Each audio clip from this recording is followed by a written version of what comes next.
கிண்டி உயர் பல்நோக்கு மருத்துவமனையில் நடைபெற்ற தாக்குதல் சம்பவத்தில் பாதிக்கப்பட்ட மருத்துவர் பாலாஜியை தமிழக பாஜக முன்னாள் தலைவர் தமிழிசை சந்தித்து பேசினார்.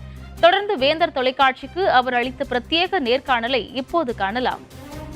சென்னையில் கிண்டி கலைஞர் பல்நோக்கு மற்றும் மருத்துவமனையில் இந்தமாரி ஒரு துயர சம்பவம் நடந்திருக்கு.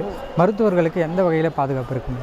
இல்லை, மருத்துவர்களுக்கு பாதுகாப்பு இல்லைன்னு தான் நல்லா தெரியுது. அதனால் மருத்துவர்கள் பாதுகாப்பாக இருக்க வேண்டும். நோயாளிகளுக்கும் ஒரு நம்பிக்கை வர வேண்டும், மருத்துவமனைக்கு வரணும் அப்படின்ற அந்த நம்பிக்கையை ஏற்படுத்த வேண்டும்ன்றது எனது கோரிக்கை. இந்த சம்பவத்திற்கு பின்னர் மருத்துவமனையில் துப்பாக்கி ஏந்திய போலீசார் பாதுகாப்பு போட்டிருக்காங்க. இல்லை, அது மட்டும் போதாது, இன்னும் அடிப்படை கட்டமைப்பை சரி செய்ய வேண்டும். மருத்துவர்களுக்கும் ஒரு சப்போர்ட்டிவ் சிஸ்டம் இருக்கணும்.